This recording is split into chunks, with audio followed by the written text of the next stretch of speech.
नमस्कार दोस्तों, स्वागत है आपके अपने YouTube चैनल प्रोफिक्स स्टडी पर। और आज 15 सितंबर 2020 है और 15 सितंबर 2020 के करंट अफेयर के इम्पोर्टेंट क्वेश्चन हम इस वीडियो में डिस्कस करेंगे। और आज की इसी वीडियो की PDF फाइल आप इस वीडियो के डिस्क्रिप्शन लिंक से डाउनलोड कर सकते हैं। PDF आपको हमारे टेलीग्राम चैनल पर मिल जाएगी। टेलीग्राम चैनल का लिंक नीचे डिस्क्रिप्शन में, आप वहाँ से ज्वाइन कर सकते हैं। तो चलिए वीडियो को स्टार्ट करते हैं। पहला क्वेश्चन है, हाल ही में हिंदी दिवस कब मनाया गया है? तो अभी 14 सितंबर को हिंदी दिवस मनाया गया है। तो इस क्वेश्चन का सी ऑप्शन सही है। हर साल 14 सितंबर को देश भर में भारत की आधिकारिक भाषा के रूप में हिंदी का प्रचार प्रसार करने के लिए हिंदी दिवस मनाया जाता है। भारतीय संविधान के अनुच्छेद 343 के तहत हिंदी को राजभाषा का दर्जा दिया गया था। पहला हिंदी दिवस 14 सितंबर 1953 को मनाया गया था। बात करें हिंदी दिवस के इतिहास के बारे में, तो पंडित जवाहरलाल नेहरू द्वारा इस दिन को देश में हिंदी दिवस के रूप में मनाने की घोषणा की गई थी। भारत में 22 अनुसूचित भाषाएं हैं, जिनमें से 2 हिंदी और अंग्रेजी भाषाओं का आधिकारिक तौर पर भारत सरकार के स्तर पर उपयोग किया जाता है। हिंदी दुनिया की चौथी सबसे अधिक बोली जाने वाली भाषा है। हिंदी दिवस 14 सितंबर को मनाया जाता है क्योंकि इसी दिन 1949 में भारत की संविधान सभा ने देवनागरी लिपि में लिखी गई हिंदी को भारत गणराज्य की आधिकारिक भाषा के रूप में अपनाया था। अगला क्वेश्चन है, हाल ही में किन देशों ने द्विपक्षीय 2+2 अंतर सत्रीय बैठक का आयोजन किया है? तो अभी भारत और अमेरिका ने द्विपक्षीय 2+2 अंतर सत्रीय बैठक का आयोजन किया है। तो इस क्वेश्चन का ए ऑप्शन सही है। भारत और संयुक्त राज्य अमेरिका ने वर्चुअल मोड में आधिकारिक स्तर पर द्विपक्षीय 2+2 अंतर सत्रीय बैठक आयोजित की।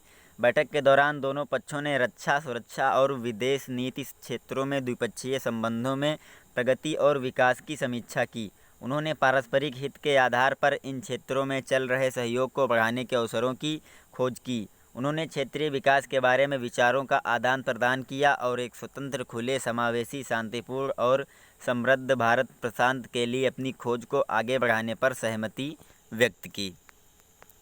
अगला क्वेश्चन है, हाल ही में किसने US ओपन टेनिस टूर्नामेंट खिताब जीता है? तो अभी नाओमी ओसाका ने US ओपन टेनिस टूर्नामेंट खिताब जीता है। तो इस क्वेश्चन का सी ऑप्शन सही है। ये हैं नाओमी ओसाका।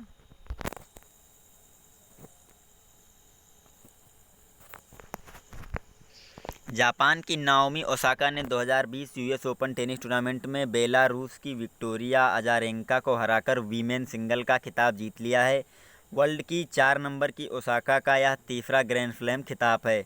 ओसाका ने इससे पहले 2018 US ओपन और 2019 ऑस्ट्रेलियन ओपन में खिताब जीता था। वह अब 3 ग्रैंड स्लैम एक खिताब जीतने वाली पहली एशियाई खिलाड़ी बन गई हैं। इस जीत के साथ ओसाका विश्व रैंकिंग में 3 नंबर पर भी पहुंच गई हैं। अगला क्वेश्चन है, हाल ही में केयर रेटिंग्स ने वित्त वर्ष 2020-21 में भारत की GDP में कितने प्रतिशत तक गिरावट का अनुमान लगाया है? तो अभी केयर रेटिंग्स ने वित्त वर्ष 2020-21 में भारत की GDP में 8 से 8.2% तक की गिरावट का अनुमान लगाया है। तो इस क्वेश्चन का ए ऑप्शन सही है।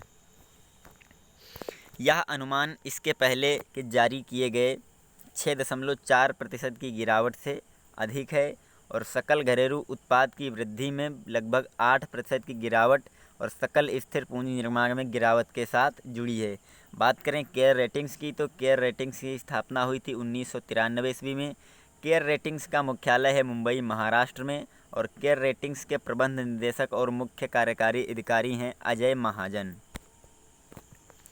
अगला क्वेश्चन है, हाल ही में किस राज्य सरकार ने स्वच्छता कर्मचारियों के लिए गरिमा योजना शुरू की है?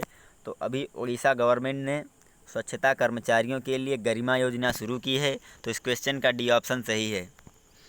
उड़ीसा के मुख्यमंत्री नवीन पटनायक द्वारा गरिमा नामक एक नई योजना शुरू की गई है, जिसका उद्देश्य राज्य में कोर स्वच्छता कर्मियों की आर्थिक सुरक्षा और सामाजिक प्रतिष्ठा सुनिश्चित करना है।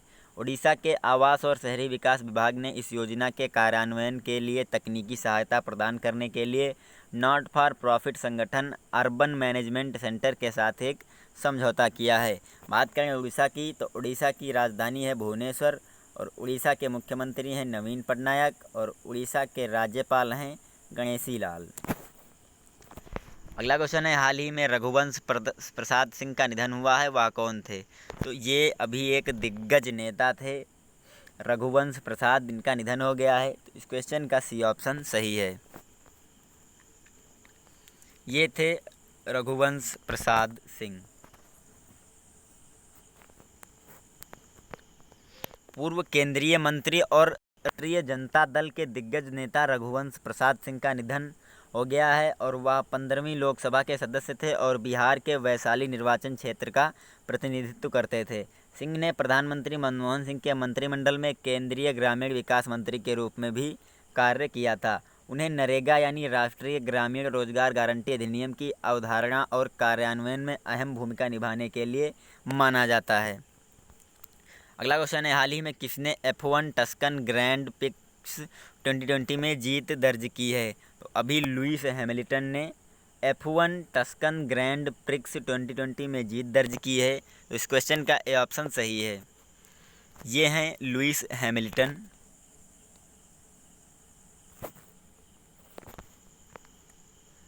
लुइस हैमिल्टन ये हैं मर्सिडीज रेसर और ग्रेट ब्रिटेन के।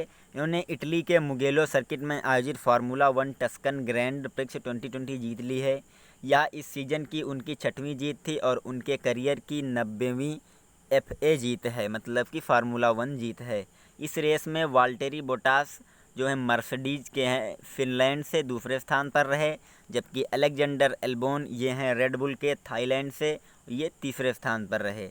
टस्कन ग्रैंड प्रिक्स 2020 ये पहला संस्करण है। ये फार्मूला 1 वर्ल्ड चैम्पियनशिप की इसकी 9वीं रेस थी। अगला क्वेश्चन है, हाल ही में किसने 27वें आसियान रीजनल प्लेटफॉर्म में भारत का प्रतिनिधित्व किया है? तो अभी वी मुरलीधरन ने 27वें आसियान रीजनल प्लेटफॉर्म में भारत का प्रतिनिधित्व किया है। तो इस क्वेश्चन का बी ऑप्शन सही है। ये हैं वी मुरलीधरन।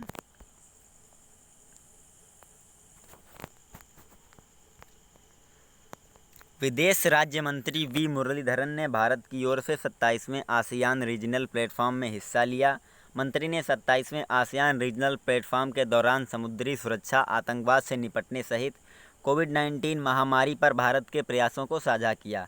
इसके अलावा उन्होंने कहा कि भारत बंदरगाह सुरक्षा और समुद्र के कानून पर आसियान क्षेत्र मंच कार्यशालाओं और संयुक्त राष्ट्र सम्मेलन की सह अध्यक्षता भी करेगा। बात करें आसियान के बारे में, तो आसियान दक्षिण पूर्व एशियाई देशों का संगठन एक क्षेत्रीय अंतर सरकारी संगठन है।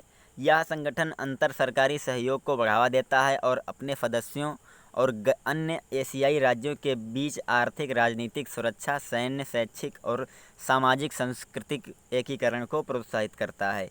इसमें 10 दक्षिण पूर्व एशियाई देश शामिल हैं: Indonesia, Thailand, Singapore, Malaysia, Philippines, Vietnam, Myanmar, Cambodia, Brunei और लाओस। बात करें केंद्रीय विदेश मंत्री की, तो वर्तमान में हैं सुब्रमण्यम जयशंकर, यानी एस जयशंकर। अगला क्वेश्चन है, हाल ही में किसने US open men's tennis tournament 2020 खिताब जीता है? तो अभी डोमिनिक थियम, इन्होंने जीता है US open men's tennis tournament 2020 का खिताब। तो इस क्वेश्चन का ए ऑप्शन सही है। ये हैं डोमिनिक थियम। ऑस्ट्रिया के डोमिनिक थियम ने 2020 के US ओपन टूर्नामेंट में अलेक्जेंडर ज्वेरेव को हराकर मेंस सिंगल का खिताब अपने नाम कर लिया। यह थियम का पहला ग्रैंड स्लैम खिताब है और इसके साथ ही US ओपन के ओपन एरा के इतिहास में पहली बार ऐसा हुआ जब कोई खिलाड़ी फाइनल में पहले 2 सेट हारने के बाद खिताब जीता है। थियम 2004 फ्रेंच ओपन में गैस्टन गाडियो के बाद से 2 सेट से ग्रैंड स्लैम खिताब पर कब्जा करने वाले पहले खिलाड़ी हैं। वह 6 साल में पहली बार US ओपन में पहली बार ग्रैंड स्लैम चैंपियन बने।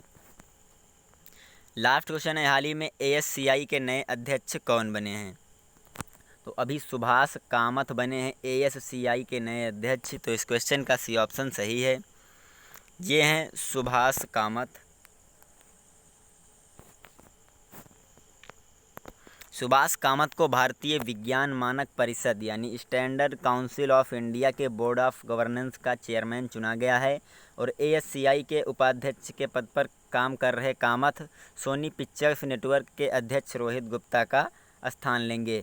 इसके साथ अन्य नियुक्तियां भी की गई हैं। इनके बारे में बात करें तो इसके अलावा जनसंपर्क फर्म केचम संपर्क पी लिमिटेड में प्रबंध निदेशक NS राजन को वाइस चेयरमैन और मेडी ब्रेड्स इंडिया प्राइवेट लिमिटेड के मुख्य कार्यकारी शशिधर सिन्हा को पुनः मानद कोषाध्यक्ष चुना गया है।